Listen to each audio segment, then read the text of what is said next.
हिमाचल के एक छोटे से गांव में रहती थी। वो बहुत ही समझदार और बहुत प्यारी थी। पिंकी के माता पिता बचपन में ही गुजर जाते हैं। वो अपने दादा दादी के साथ रहती है और पास ही के जंगल से लकड़ियां काटकर और बाजार में बेचकर घर का खर्चा चलाती है। दादी, मैं जंगल की ओर जा रही हूँ। जा बेटा, पर टाइम से वापस आ जाना।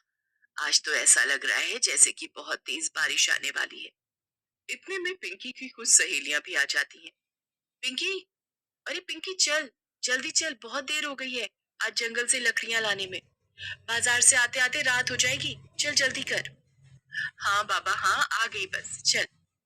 उसके बाद में सारी सहेलियां कोई पहाड़ी गाना गाते हुए जंगल की ओर जाती।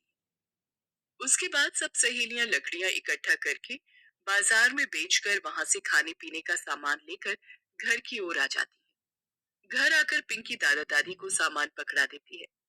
दादी माँ, आज जरा लकड़ियां कम मिली तो सामान भी कम ही लेकर आ पाई। आप बैठो, आप दोनों के लिए मैं जल्दी जल्दी गर्मा गर्म रोटियां बना देती हूँ। पिंकी ने दादा दादी को खाना खिलाया और अभी वो खाने ही बैठी थी कि पड़ोस की एक औरत आकर बोलती है, अरे दादी माँ, मेरे घर अभी खाने को कुछ नहीं रहा है। मेरे छोटे बेटे को बहुत भूख लग रही है। क्या आप मुझे कुछ सामान दे दोगी? मैं उसको खाना बनाकर खिला दूं।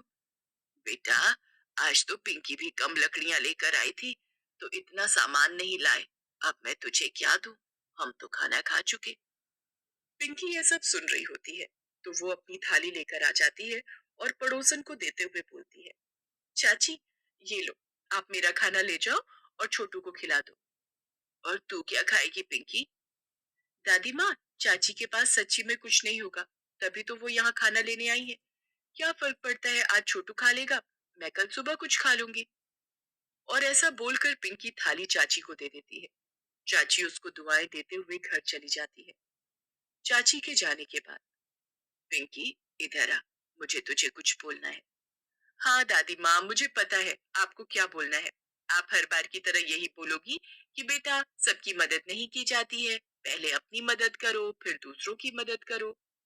फिर भी तेरे दिमाग में कोई बात नहीं घुसती। तू हमेशा ऐसा ही करती है बेटा।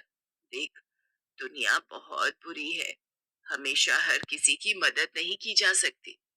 अच्छा न दादी माँ, चलो गुस्सा थूक दो आप। जो हो गया सो हो गया, चलो सो जाओ।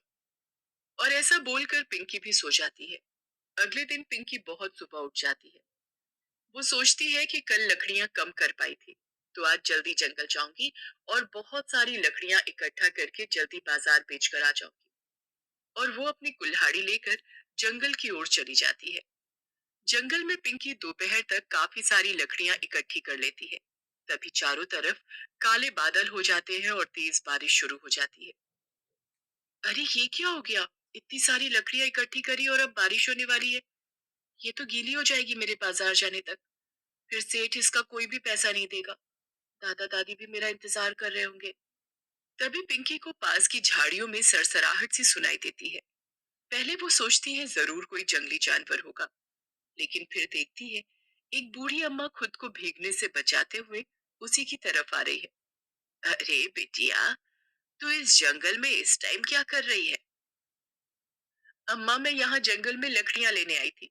लकड़ियां तो इकट्ठी हो गई पर बारिश आ गई है। अब समझ नहीं आ रहा बाजार तक कैसे जाऊं। अच्छा अच्छा, ये बात है। हाँ, कल बहुत कम लकड़ियां इकट्ठी हो पाई थी, तो खाने के लिए कुछ ज्यादा नहीं ले जा पाई थी। आज सोचा था कि जल्दी आकर बहुत सारी लकड़ियां इकट्ठा करूंगी और बेचकर कुछ सामान घर ले जाऊंगी। कौन कौन है तेरे घर में? बस दादी माँ और दादाजी। फिर अपनी झोली में से कुछ चने निकाल कर खाने लगती है। मुझे भी भूख लगी है। क्या बिटिया, कुछ चने तुम मुझे भी खाने को दे दोगी? अरे माफ करना बूढ़ी अम्मा, मुझे पूछना याद ही नहीं रहा। वो ऐसा है ना, रात को भी मैं खाना नहीं खा पाई थी और सुबह से लकड़ियां बिन रही थी। ऐसा बोलकर पिंकी बूढ़ी अम्मा को चने खाने के लिए देती है।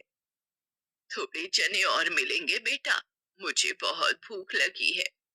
हाँ हाँ, क्यों नहीं अम्मा, ये लो आप सारे चने खा लो। फिर बूढ़ी अम्मा पिंकी के दिए सारे चने खा लेती है। अरे बेटा, मैं तो सारे चने खा गई, अब तू क्या खाएगी? तुझे भी तो भूख लग रही होगी। कोई बात नहीं अम्मा, मैं तो घर जाकर भी खा लूंगी। बेटा, मेरे पास तो तुझे देने के लिए कुछ नहीं है। बस ये एक लोहे का चूल्हा है। ये तू रख ले। अरे नहीं अम्मा, इसकी कोई जरूरत नहीं है। रख ले बेटी। मुझे तेरा स्वभाव बहुत अच्छा लगा, इसलिए मैं ये चूल्हा तुझे दे रही हूँ। जब तुझे जरूरत होगी तो ये तेरी बहुत मदद करेगा। जा बेटी, सुखी रह। ऐसा बोलकर वो बूढ़ी अम्मा वहां से चली जाती है और पिंकी भी घर की तरफ आ जाती है। दादी माँ, लकड़ियां तो आज बहुत सारी इकट्ठी हो गई, पर बारिश इतनी तेज आई कि वो भीग गई और बाजार भी लेकर नहीं जा पाई। अब कल देखती हूँ। कोई बात नहीं बिटिया, तू ये लकड़ियां उस कोने में फैलाकर रख दे और जाके कपड़े बदल ले। तू बहुत भीग गई है। पिंकी के दादा, आज तो घर में खाने के लिए कुछ भी नहीं है और पिंकी ने तो कल रात से कुछ भी नहीं खाया। एक काम कर पिंकी की दादी, थोड़ा सा चावल रखा होगा, उसी को पतला सा बना ले। और फिर दादी दो मुट्ठी चावल को बहुत सारे पानी में डालकर पका देती है और तीनों मिलकर खाना खा लेते हैं। 2-3 दिन तक लगातार बारिश होती रहती है। पिंकी जंगल भी नहीं जा पाती और सूखी लकड़ियों को बाजार में बेचकर भी नहीं आ पाती। इस तरह 3 दिन से दादा दादी और पिंकी भूखे रहते हैं। दादी, ओ दादी, ये बारिश नहीं रुकने वाली। मैं ऐसा करती हूँ, इन लकड़ियों को पन्नी में लपेट के लिए जाती हूँ और बाजार से खाने के लिए कुछ ले आती हूँ। ऐसे क्या हम भूखे मरेंगे? पिंकी, पर बेटा बहुत तेज बारिश हो रही है। दादाजी, बारिश नहीं रुकी